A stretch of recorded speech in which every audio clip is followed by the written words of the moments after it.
Hello everyone, it's Brandon here again for another video.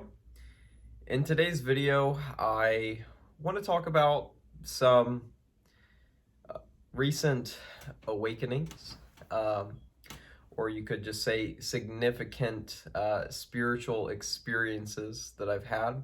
And I also want to give a bit of an update on my life and where things are at, where my spiritual practice is at, these sorts of things.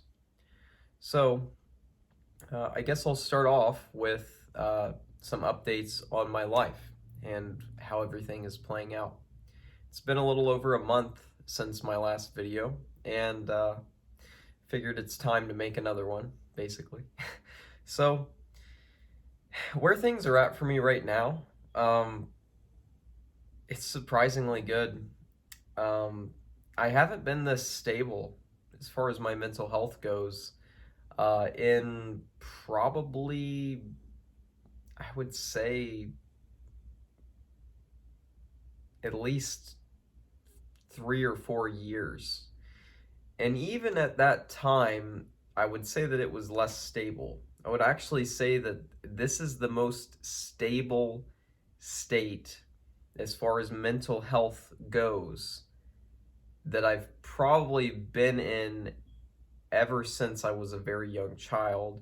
And even considering that time, there probably was less stability. So if you're a fan of my channel and have watched many of my videos, you know that I have bipolar disorder type 1, or just bipolar disorder. You probably at least know that. And, this causes a high risk of mental instability. And I guess part of what I can talk about in this video is what got me to where I'm at now. And the interesting thing about it all is that I had to endure many instances, many months and years of pretty unstable mental health to actually reach this point.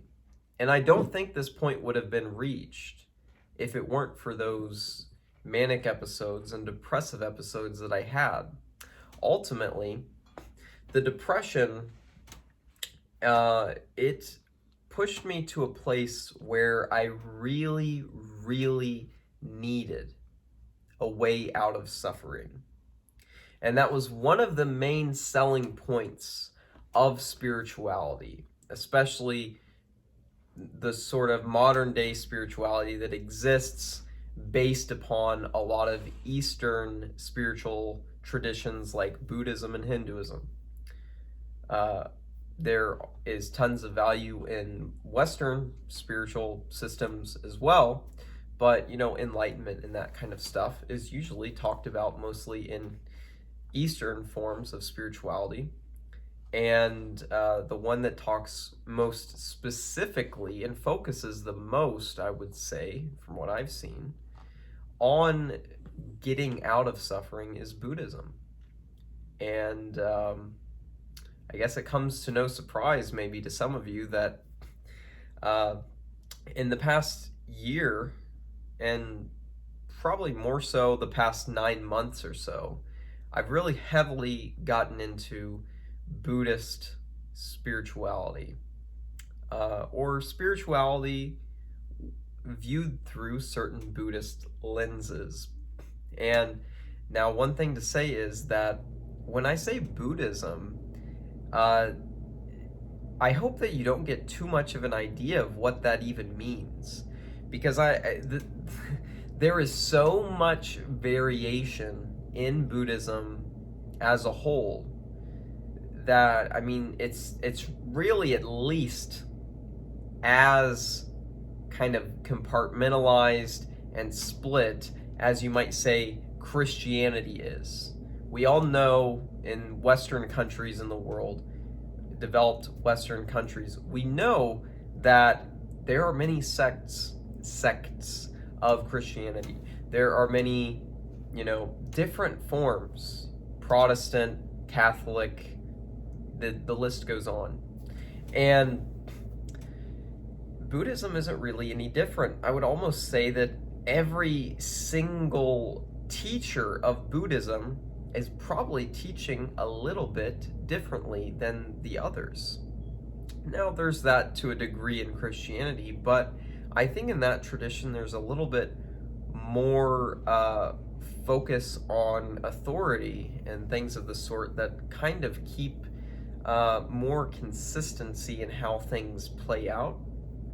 But as far as Buddhism goes, from what I've seen, and I've spoken with, 3 people I would consider Buddhist masters, and studied a lot of their stuff and done the practices they recommend and tried it out.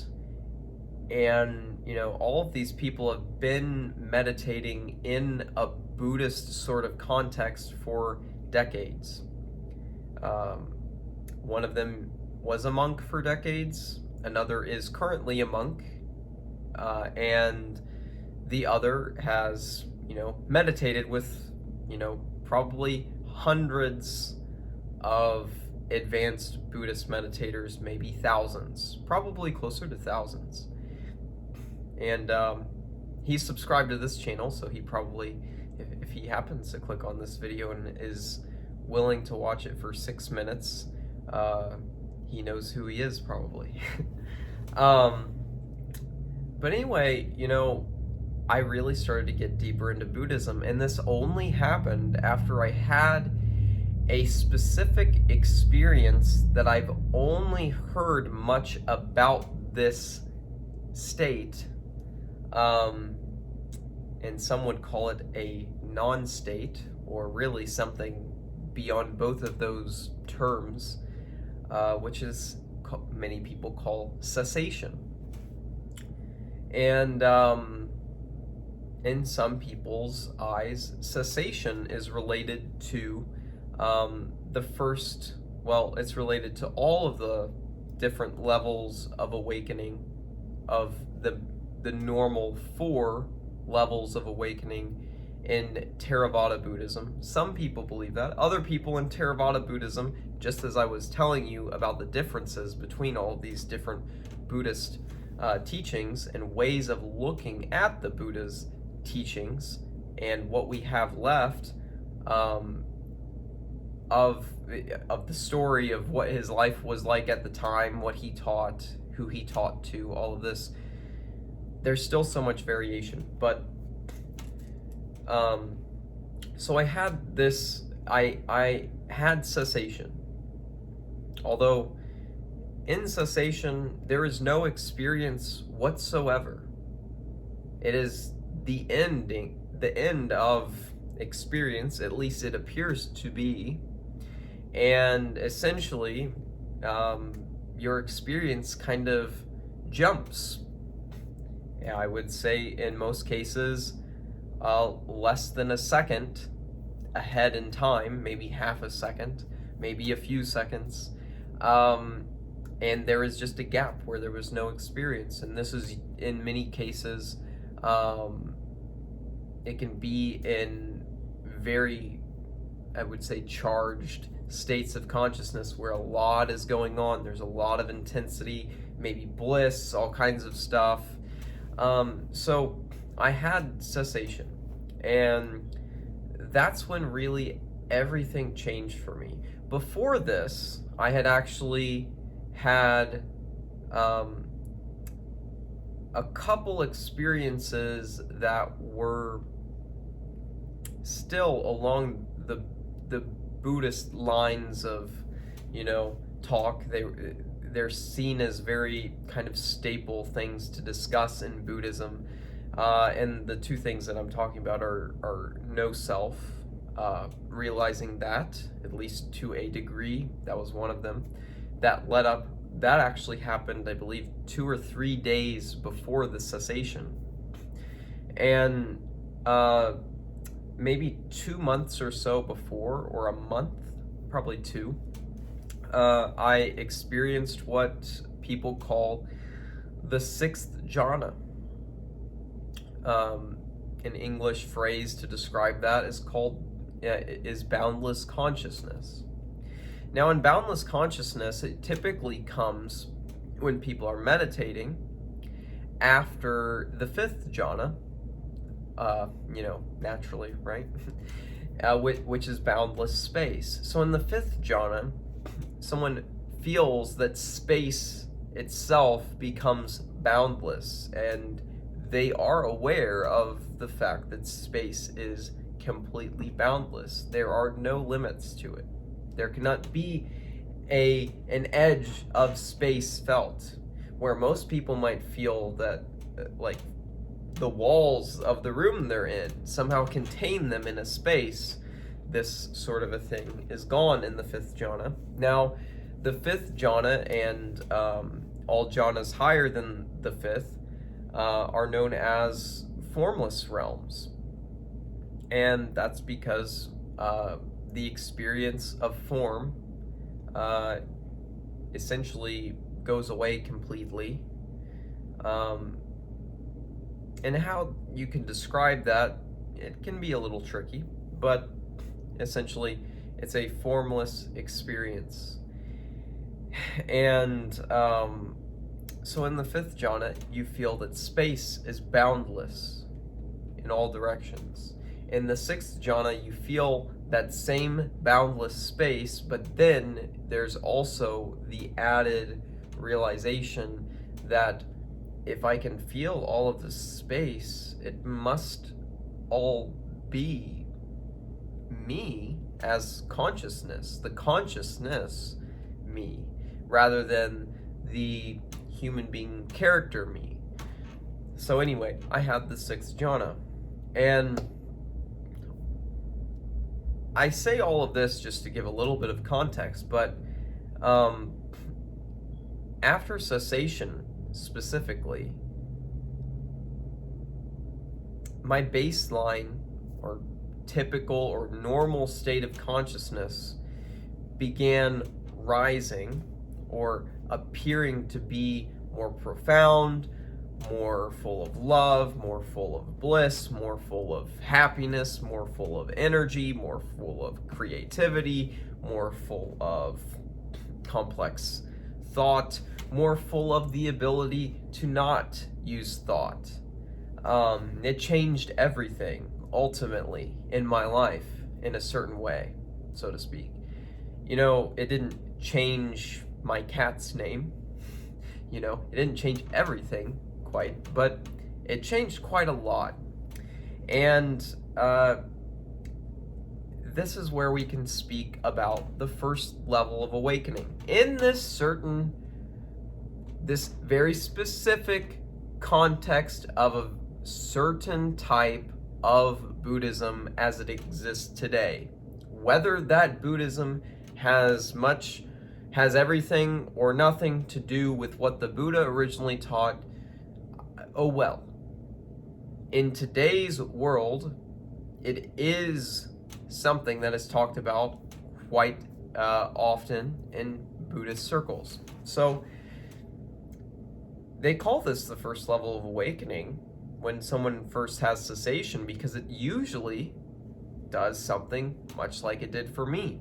It spurts a period, well, really, an almost never-ending period of kind of spiritual growth on autopilot. Even if you don't meditate, even if you don't do any spiritual practice, you're almost undoubtedly going to make progress spiritually, or you could say you'll make progress in going into subtler and more unique forms of experiencing things. I guess you could call it that. If you don't want to call it spiritual progress, you can call it that. It certainly changes perception. It certainly changes the way that you relate to a self or a human avatar character, which appears to be, one of the more consistent things in your life experience. When I say one of the more consistent things, maybe for many of you watching, it's it's been there the whole time. I don't know. It depends to what degree you have had these spiritual experiences. Um, a lot of people don't realize that you can still have experience and not be a human being at all. Not have a human body, not have a human mind, not have human senses. This can happen. And this actually happens to a rather large number of people. So anyway, all of this stuff led to the point where, I did start having manic episodes after stream entry.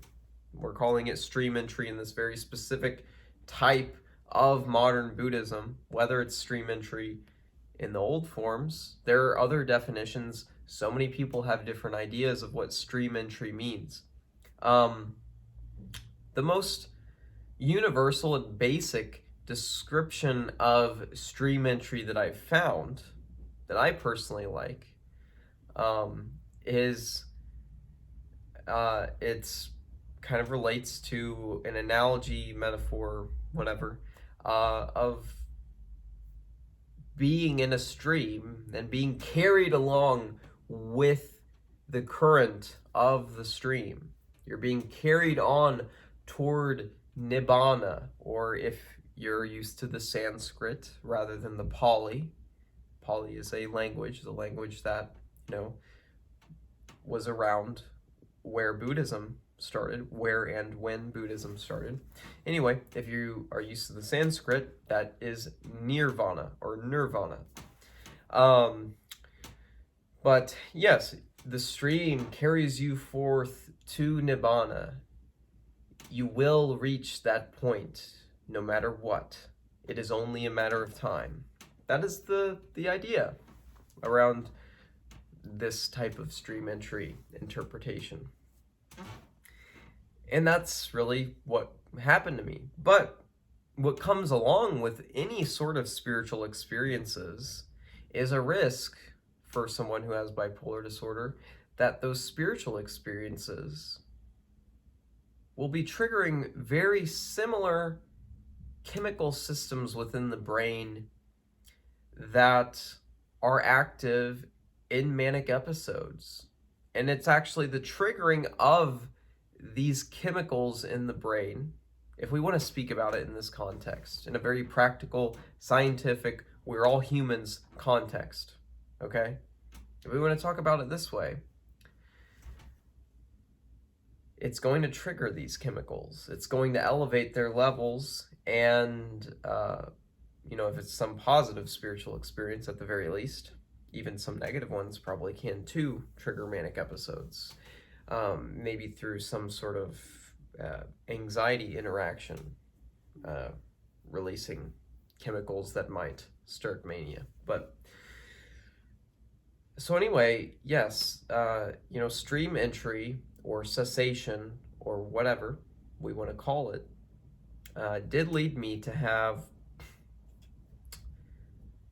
I believe, 3 hospitalizations for mania in 2021, within the course of probably like 3 months. And after that, when I got out of the hospital the 3rd time that year, I went into a deep depression. Now, this depression was triggered by, at the time, the deepest spiritual experience, or just, we don't even have to use the word spiritual, just the most profound and amazing experience of my life, which ultimately showed me that all of this is arbitrary. All of this is, in a sense, I like the word arbitrary better for this, but you can kind of say random. It points to the fact that there really isn't anything that matters in any specific way, and that even spirituality, or anything else, even if you find something you think is beyond spirituality, whatever it is, it's just an impermanent happening. And reality has the capacity to be a completely different way, in a certain sense, to a degree. We can say that all of the content of experience could be completely different. There might not be a Jesus or a Buddha or a Muhammad. There might not be trees and animals and English. There might not be language. There might be um, but that wouldn't be spoken. That's just how I can say it. That's about the best expression I have for the, I mean, really, I got to see the capacity of consciousness and experience. How far it can go, to a degree. It probably can go infinitely further than I saw. And what I saw was that there are situations where everything could be so alien to our experience today as human beings that literally anything you do here doesn't mean shit, doesn't matter, doesn't have any inherent meaning in it, beyond the meaning that we give to life ourselves. And this actually follows along certain lines of thinking and that the existentialist philosophers had, in a sense. You know, one good thing I heard of that kind of summarized existentialism was that there is no inherent meaning and that we create it. And you know, this was I guess you could say a really deep experiential insight into what that really means and what the implications of that being true could be like. And this naturally led me into a very, very deep depression, possibly the deepest I had ever been in. I also experienced depersonalization, and really lost control of my human avatar thing. In a sense, even now, I have less control than then, because I realize that there is no thing really controlling this. It is just playing itself out. The conditions of existence are as they are, and they interact with each other seemingly, and shit happens. And your arm moving, and your mouth talking, and your mind thinking, and your heart beating are all just parts of this. But anyway, yeah, it actually, as scary as it sounds, there was a point where I was in this state of rather intense depersonalization where so much of the old self structure that used to be there for me had been lost. And I was actually holding a torch in my hand, like one of the butane torches. It just happened to be on my table. And I was alone in my house in this ultra depressed, dark, bleak, depersonalized state. And I just knew that ultimately none of this mattered. And I was about to start burning either my arm or my leg or something. And luckily I snapped out of it. And ever since then, you know, I had to get on antidepressants. It became that severe. I went to the hospital because my parents and my psychiatrist were so worried about me that my psychiatrist was going to give a legal order to the authorities, or in some way convey the information to them that I was not safe, you know, and that I needed to go to a hospital. And he was going to give an order that would allow the police to take me against my will. So knowing that, I did go to the hospital. And it's funny that this state of consciousness that I was in was probably more dangerous to my own health than any of the manic episodes I've been in. Because the night before they tried to get me to go to the hospital, or they did, I was at my father's house and everybody was asleep. I was staying with him because I was unstable, because people were worried about me, because they didn't want me to be in my own house alone, and that was a very good idea. And I walked into the kitchen and I saw, and I was looking at the knives, and I was very sincerely ready to end my life, to get out of the suffering that I was in. But I just thought, I know that this state is going to pass. No matter how bad it is, it still seems like the brutality and pain of stabbing myself to death probably isn't worth it, because I can wait, I can get on an antidepressant that has worked for me before, and I will likely get out of this situation I'm in. And I didn't do it. If I had helium or a gun, I probably wouldn't be alive today. Why I say helium? Honestly, I don't want to even explain to you why I say helium, because that might not be safe information for certain people to know. Let's just say there are other uses for helium, but I'm sure people catch the drift while I say these things. So anyway, I got back on an antidepressant that had worked for me in the past, and within a couple weeks I was pretty much normal, out of the depression.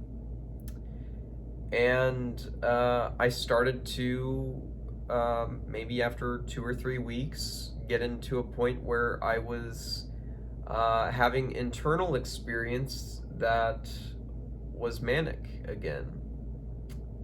But in this instance of mania, it was more controlled to a degree, and outwardly at least. The internal states that I experienced, and this would be around November, December of 2021, were probably stronger than most, if not all, well, I would say most, stronger than most of the manic episodes that I had been hospitalized for. But I was able to hold it together really well for how intense things were internally for me. Now, when I say intense, and I'm talking about mania, don't get me wrong, this is a very pleasant thing to experience firsthand while you're in it.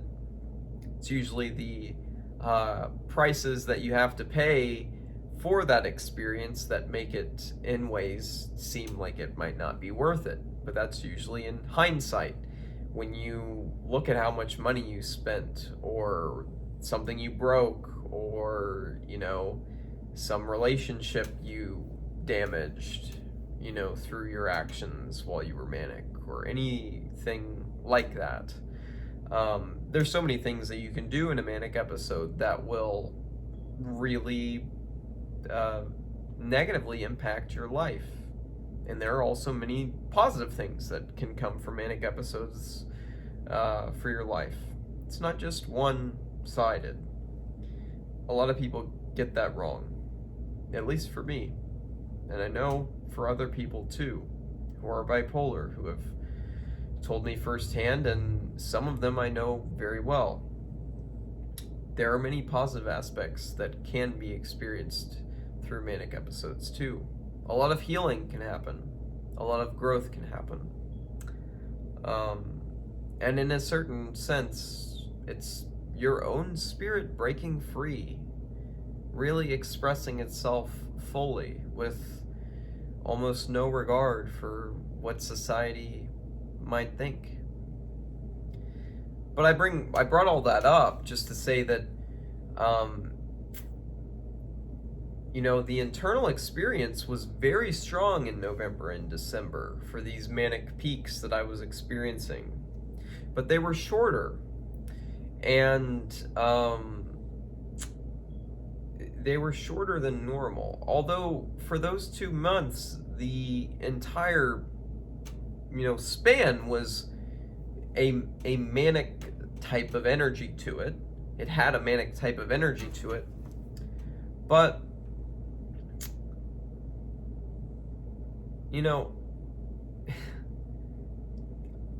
somehow I started to develop a skill in experiencing these very radical states of consciousness that many people would not believe if you told them, even if they've been, meditating for years, doing psychedelics, doing yoga, doing breath work, doing whatever you want to say that will induce radical states of consciousness.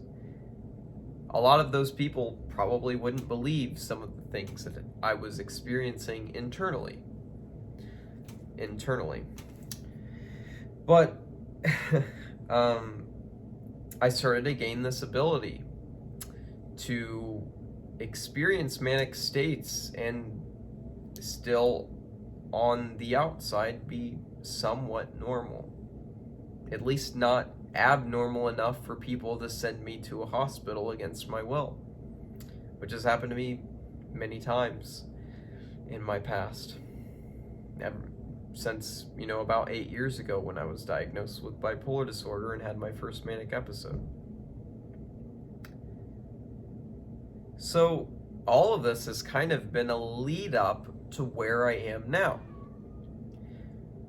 I continued doing Buddhist practices and different forms of them from different ways of looking at Buddhism. And I finally got to a place where I could experience states in many ways far more radical than any mania, and in a lot of ways more radical than any heroic dose psychedelic trips I ever did in the past. And I know something about myself, and that is that I really value intensity in experience. I really love intensity in life. I have a sweet tooth for intensity. I have a sweet tooth for profundity. I have a sweet tooth for these things. Now, normal people like intense stuff sometimes, or to a degree, but I'm probably at I'm at, a severe outlier point on the bell curve of human beings and how they relate to intensity. That is not even a question. I really am. As far as how much I love intensity, how much I seek intensity. And I think this is just part of my brain makeup, and also mixed in with probably some personality factors. But being able to get into these really radical states that are breathtaking on a regular basis started to get me to a point where any sort of manic feelings were so much more controllable. And there's no reason to be that depressed when you can access these states every single day. If you wanted to, if I wanted to, I could experience them all fucking day long. um, just the only reason I don't is because there are certain drawbacks to doing that. You know, you won't be able to get much else done in your life, and it will cost a lot in certain ways. If you just sit around and are in the most ridiculously amazing states of consciousness that you've ever reached after, a long time of trying advanced techniques and powerful substances and all of these things, and also having a brain that is made to create its own intense experiences. But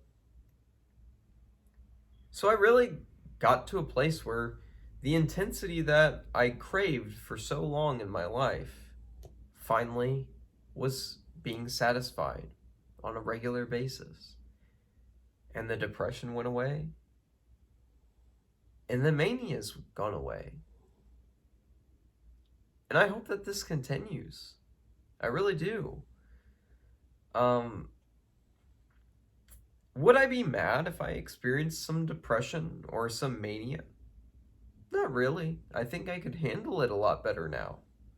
I think it wouldn't present itself outwardly as mania or depression nearly as much. And this is exactly what Tom Wooten, who created the system Bipolar Disorder, talks about.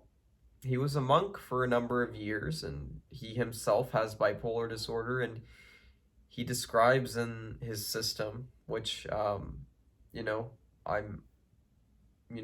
joined this system, or, purchased his courses and all of the stuff that he teaches about how to really overcome bipolar disorder. He says that the problem with the current medical treatment of bipolar disorder is that they try to give medication and set up therapy and other things so that they keep the bipolar person in a normal range of consciousness as far as happiness, elation, euphoria on the upward end go, and depression or lack of energy, whatever, all of those things. They want to keep the medical system today wants to keep bipolar people in this very tiny range. Bipolar people are not people meant to be in a tiny range. It's like putting a Tyrannosaurus Rex in a enclosure built out of a white picket fence.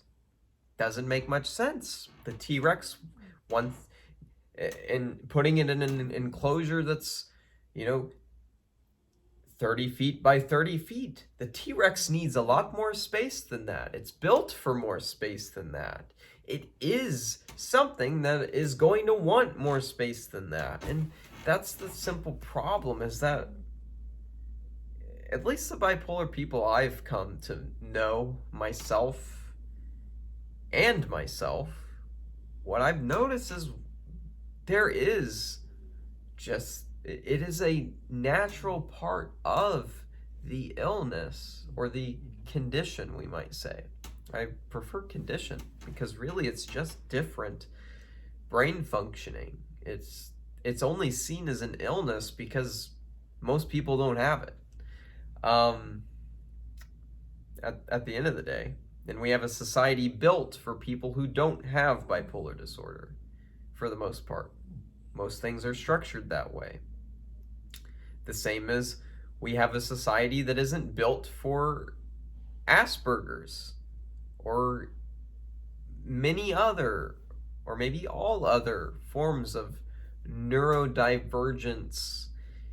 The world is not built for that. The world, in a very practical and reasonable way, is built for normal people, because that's who most people are. It makes sense, right? So anyway, Tom Wooten says that in his Bipolar Disorder program, course, whatever you want to call it, which has helped a lot of bipolar people over the years, he says that we need to get people out of crisis situations like severe mania that someone can't handle that is dangerous, and severe depression that someone can't handle and that is dangerous. Yeah, that's pretty obvious. But the addition is, then he says, after we have gotten someone out of crisis, there is a plan that can be made to allow people to go a little bit further into the range of mania or depression. However, it naturally flows into something. The person might start having slight manic feelings. And the system teaches people how to recognize these things, how to be aware of what state you're in. And one of the most important things is that you have a certain period of time before the states are going to get the states of consciousness that you're in are going to get so powerful that you cannot handle it, and they will overpower you, and you will want to kill yourself, or you will want to go spend all your money and fuck hookers and teach spirituality in Las Vegas, or whatever it is for you, or drive cars very fast, or do a bunch of cocaine, or run naked outside, or there are an endless amount of things that bipolar people do that are funny and interesting and weird and against society's norms. So anyway, there's a certain period of time before things get into a crisis state. And what the bipolar and order system, in a very general way, kind of does, I say general because there's way more detail to this, but to put it simply, it gives people a system where they can track their states and learn how to tell what state they're in, how manic are they, how depressed are they. They become much more aware of that, and then they see that they can recognize when they switch into a certain state, and then the system will allow the person to be in that slightly manic or slightly depressed state for a time, and then knowing roughly how much time it takes that person before they start to lose control and things get much worse, then they put in, the typical medical restraints such as medication and things that will take them back into a normal range of consciousness for neurotypical people. And for the people who have gone through the system and done very well with it and really used it to its full potential, they can get to places where they can be in an internal experience of extremely manic-like activity within themselves and still get their normal life stuff done and not do anything crazy to damage themselves. And the same goes for depression. Now, there's a certain degree in which someone can have control over these things. There is a point, probably for everyone, no matter how far they go into this system. If they go far enough, they will lose control. Most likely, for most people, at least. For almost everyone, at least. There will be a point where you will lose complete control and you will be at the whim of the episode as far as what's going to happen to you in your life. So anyway, yeah, now I'm in a place that's much more stable. I'm starting to rebuild my life after some of the consequences of my manic episodes, came. I spent a ton of money I didn't have, at least cash that I didn't have to spend. I might have a real estate investing company that maybe it's growing my net worth, but as far as cash that I had to spend, I was spending frivolously, a very common thing in manic episodes. I got pulled over during a very sudden spiritual experience while I was manic, and the officer could tell that something was different, and he didn't like my explanation that I have bipolar disorder. This is why this happened. So they tested me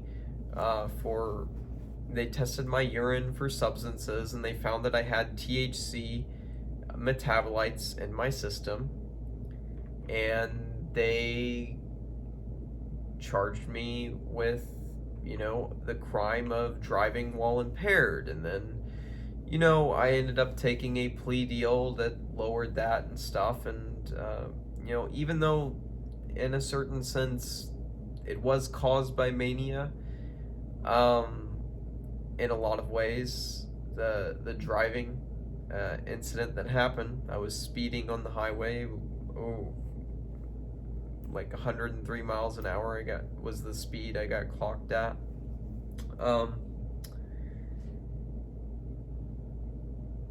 Maybe I could have fought it in court and, been deemed innocent because of, a mental illness or condition, like I was saying. But, in this instance, yeah, we can say that's certainly illness type behavior in a sense. It was very detrimental to my own life and others to drive at that speed on the highway. Plenty of normal people do it all the time too, or neurotypical people do it all the time too, but that's beside the point.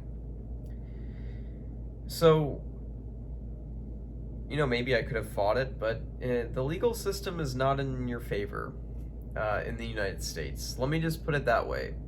If you're charged of a crime, you're fucked in a sense, even if you were innocent. And I'm not saying that I was completely innocent. In a sense, it is as hard as it is to expect a severely manic person to control themselves and conduct themselves in a reasonable manner. It still was my decision to drive while in a manic state. So, for that, there's something there. But, the legal system also looks at, if someone was impaired by, a mental illness, that comes into play in consideration. But I didn't even go that way because courts are they're kind of rigged against you.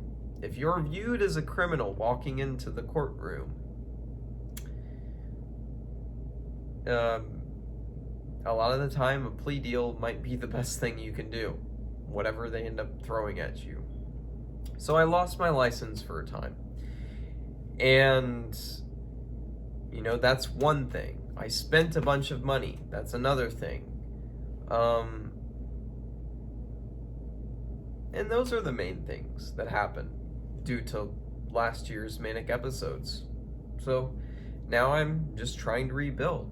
I'm working at the precise moment right now. I have 2 part-time jobs, and I was looking for part-time work because if I make under a certain amount, I live in the United States, and I can get health insurance from the government that will pay for me seeing my psychiatrist and a therapist and any other mental health services that I need. And it also will cover me in case of the event that I have a manic episode again and end up being hospitalized. Because a single hospitalization can be tens of thousands of dollars. That's another thing that impacted me negatively. At the time that those manic episodes happened in 2021, I didn't yet have Medicaid or the government insurance that I do now. And I basically got some giant hospital bills that there was no way that I could pay, in cash at the time. And so that affected me negatively financially. My credit score, it's funny, my most viewed video on my YouTube is a video on how to build your credit, but my credit score is very shitty right now because of things that happen due to a manic episode, due to the way that I conducted myself while in various manic episodes, and then also, losing certain privileges, and having to work less hours at my job than I had at the time, and then cutting my foot pretty severely while I was mowing my grass. My foot slid under the lawnmower in 2021 in the spring, and that took me to a point where I couldn't work for a while. So all those things kind of piled up, and I ended up living off of credit cards for a time.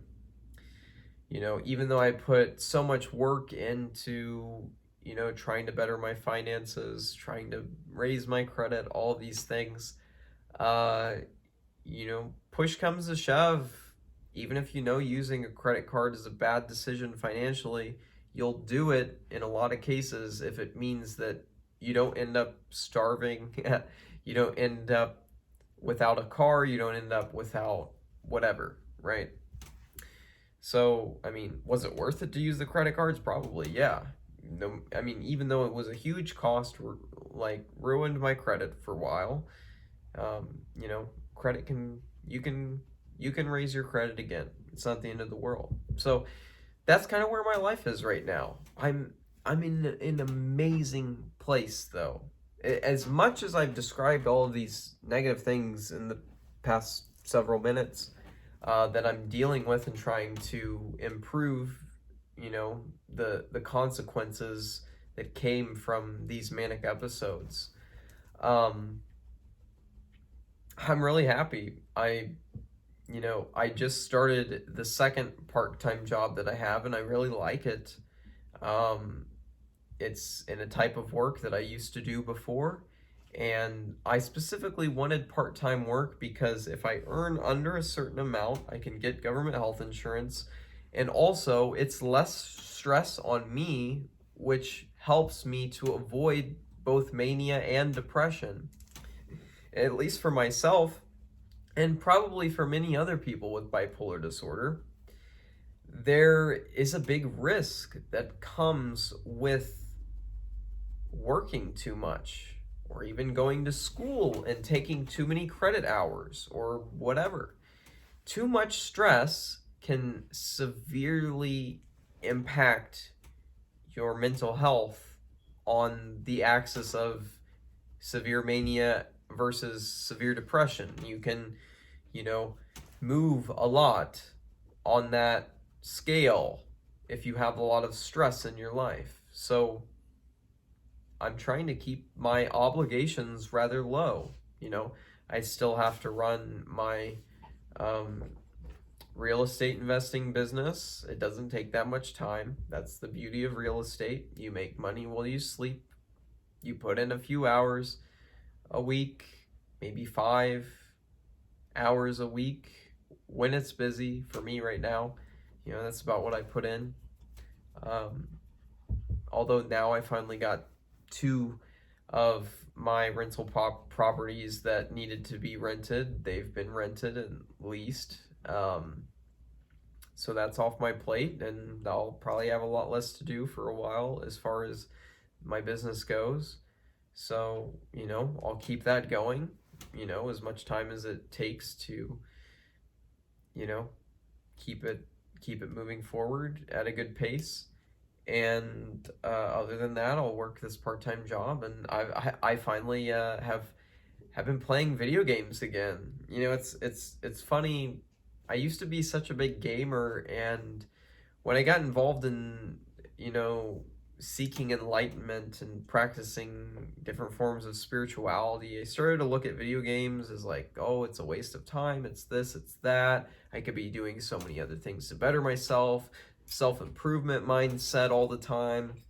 And now I just realize, it's so funny, you know, if there's something that you enjoy, you actually thoroughly enjoy, it's not a bad thing to do it.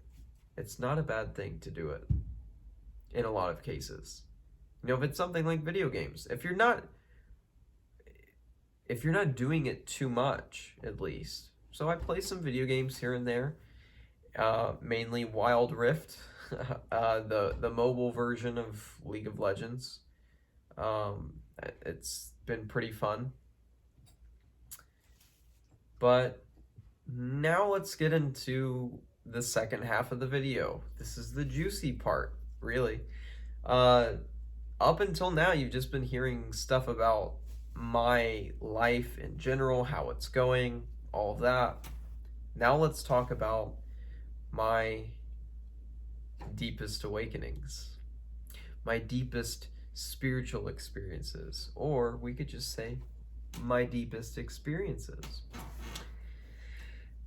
And I use air quotes there because, you know, the shit I'm about to talk about to you cannot be talked about at all in a way that it's going to relay what I'm pointing to in any sort of a complete fashion. The only chance that somebody can even get a whiff of what I'm talking about is if they've experienced very similar aspects of these things themselves, and even then their experience is probably very different than mine, even in something that we might agree on a language-based level as, you know, yeah, we're talking about the same thing. We're probably not, though. So, about the deepest awakenings, I want to say right from the gate that I've realized that in a certain sense, impermanence, if you awaken deep enough to the nature of impermanence, which a lot of people probably think they have, but I'm assuring you, way less people have awoken to this degree of impermanence than people probably think. But if you awaken to the nature of impermanence at the level of perception, sensations, whatever, and you really get deep into it, it really unlocks everything else. And nothing matters even at all. Nothing. It's completely mind-blowing. It shatters all notions of you being a human being. It shatters all notions of death. It shatters all notions of past and future. And most importantly, it shatters the illusion of there being a present moment. There is not a present moment. The present moment, if you want to talk about it as some sort of a noun, that isn't right. There is no such thing. Impermanence, the way that it is, whether you've become conscious of it to this degree or not, impermanence is so deeply tied in to the tiniest sensations at the fastest rate of change possible, that there is no room for a self to exist. There's no room for a present moment to exist. There's no room, like I said before, past and future. Plenty of people into spirituality already understand how those are illusory. That's kind of basic. But you can see that there are so many sensations going on, at least you can become conscious of this, that there are so many sensations in even what you might in a human sense call 1 second, and they change so rapidly that you start to sniff what's really going on. And I would call this, I guess you could say it's definitely ungraspable. It's the ungraspable thing in your hand. That's what this present moment is. That's what reality is. That's what experience is. That's what consciousness is. That's what God is. That's what, well, I don't know. You could say love is too, I guess, but I mean, I think this is a lot deeper than love, even. A lot of people say, like, love is the ultimate awakening. And in a sense, it is. There are really deep awakenings you can have into love and the nature of love, but this encapsulates love. But it also is so much more. At least the way that I use the word love. In a metaphysical sense, even. Not talking about just romantic love or love for a pet or love for an object. And I'm talking about it in a metaphysical sense. I think it encapsulates more than love. It encapsulates more than everything you've ever known and ever can know. And it does this by, in a sense, not encapsulating anything whatsoever. And there's nothing to encapsulate anything. And there really is no sense to be made out of this. And if you've been hearing me talk about this level of awakening for the past several minutes, and you don't know what the fuck I'm talking about, that's good, because that's kind of the point. There isn't a good way to describe this. I could tell you on more of a phenomenological level what the experiences of this at its most powerful and distinct kind of forms. I could tell you what it feels like, what the experience actually is like, and sure, that's fine, but you know, even that, it does nothing really, because hearing somebody talk about it does nothing. And in a sense, I think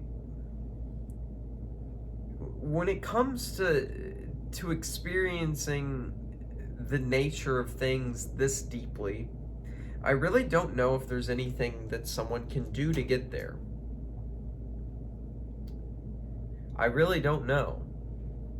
I really don't know if there's anything that can get somebody there. In any sort of a, you know, like, I have a choice to go find this thing. So in that sense, why am I even teaching about it? Why am I even talking about it? Why am I even telling anyone about it? Well, I don't know, just because I want to, I guess. I want to have a conversation with, you know, another aspect of experience. This aspect of experience wants to have a little, you know, meaningless interaction, full of subjective meaning, with another aspect of experience. Fun, right? It's cool. So, yeah. I mean, I'm kind of debating with myself right now. I mean, do I go ahead and describe what it's like phenomenologically? Is that worth anything? Maybe.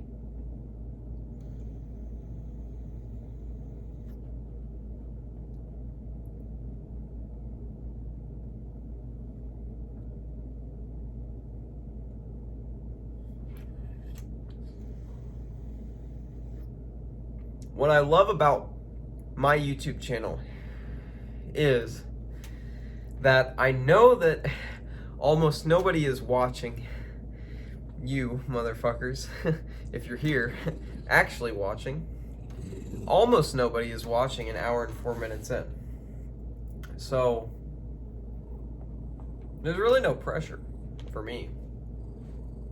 And the people who are watching are probably pretty big followers of my content anyway, or enjoy it in some way, or resonate with it some way.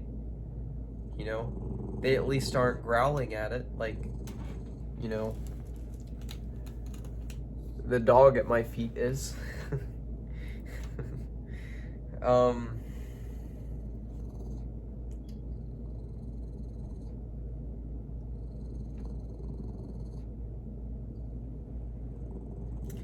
I just realized something. I really love making videos like this.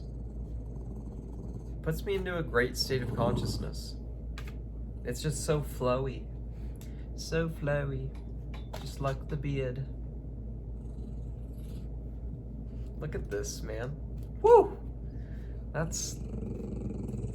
is just bam. I don't know, do you guys think that's would you call this like an 80th percentile beard or like a 90th percentile beard? You know, I guess if we took like all of humanity and looked at, you know, who has a beard like to this degree, it's a pretty small percentage. But if we consider everybody starts trying to grow their beard, you know, maybe I'd be like a 70th percentile beard. I don't know. It's pretty good.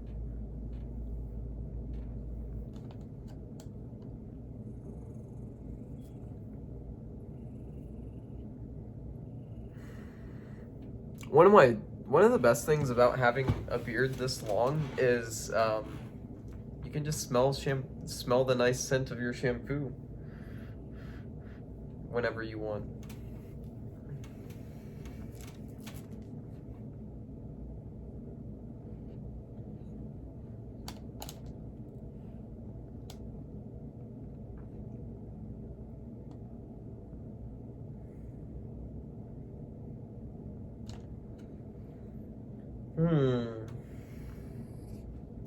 Alrighty. For those of you who have sat through the past couple goofy minutes of my video and are still here, as a treat, I will go ahead and give you a bit of a phenomenological description of what these experiences are like at this level of intimate connection to the impermanence that I was discussing before. What is this like? Well, it's like being able to see, at a very base minimum, 100 distinct sensations in your visual field within 1 second's time, measured time, and being able to feel many different bodily sensations simultaneously with those. When I say simultaneously, we'll say within the same second. You know, all of this is happening, so plenty of body sensations. Which these bodily sensations, it doesn't really make sense to call them bodily sensations at this point, but as far as, you know, describing it to you, it kind of works to illustrate what I'm talking about. You can hear many audible sensations within this 1 second.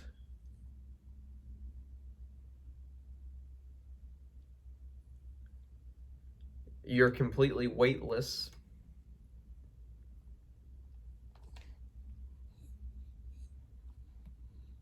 You know that this field of experience that's being perceived in this 1 second of measured time is all that this field of experience can ever know, in a sense.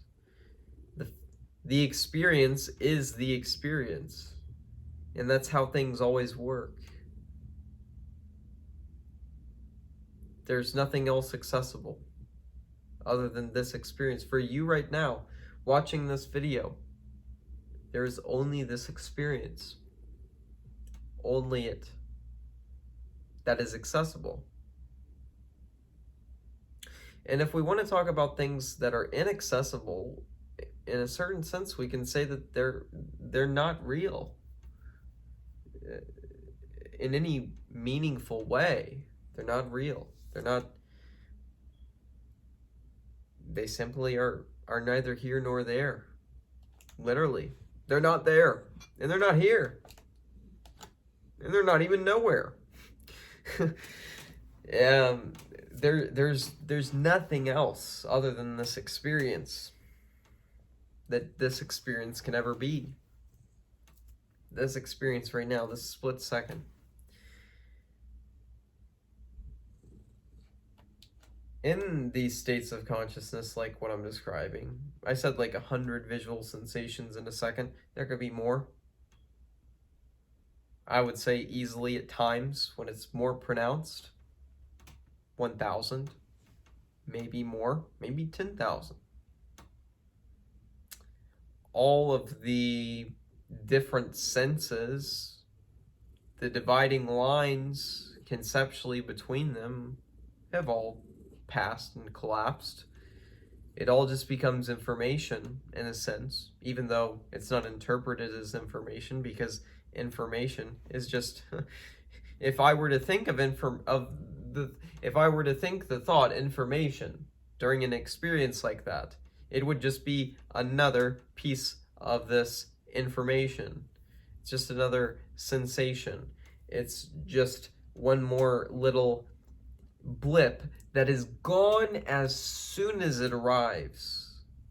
This is something that I taught several months back after my cessation, my first cessations. I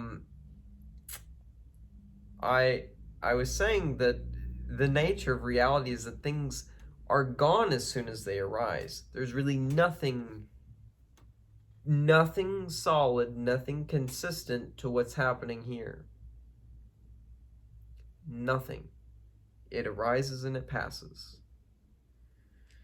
And this is due to the nature of, I could say time, but some of you will, be like, oh, time doesn't exist. You already said this, Brandon. You said even the present moment doesn't exist. Okay. So if we don't want to say time, we could say change. Change is so fast. It cannot be measured in time. It's that fast.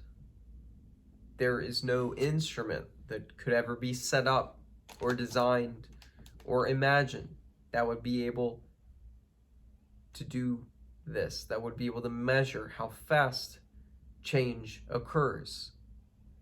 The very nature of change occurring, now is there really change occurring? That's another topic we could get on.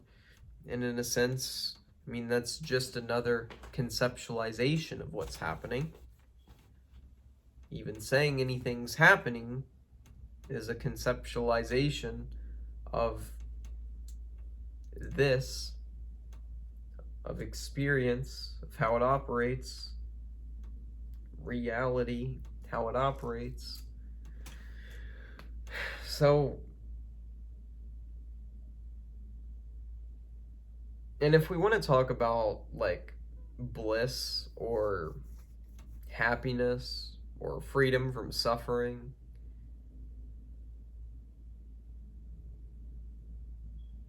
at this level I'm talking about,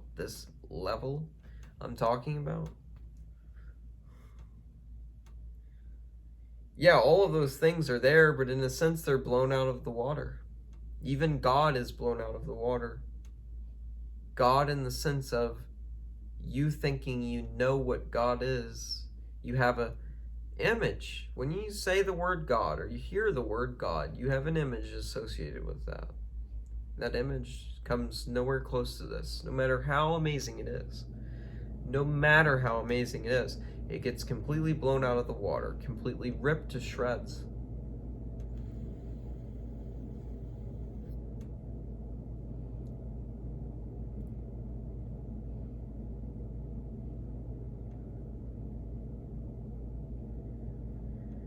completely ripped to shreds.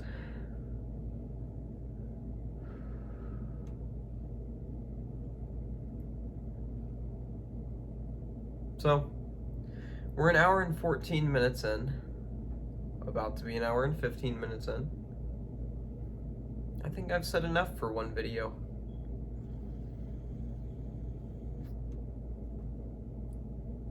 Could I talk about this thing that I don't know if anyone watching will ever get this? Many people will say that they can get this, that they've gotten it before, that they know exactly what I'm talking about.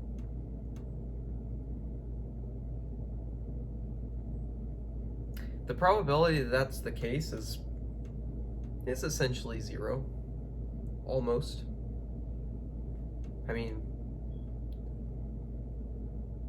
to speak very absolutely, it is zero. There is no possibility.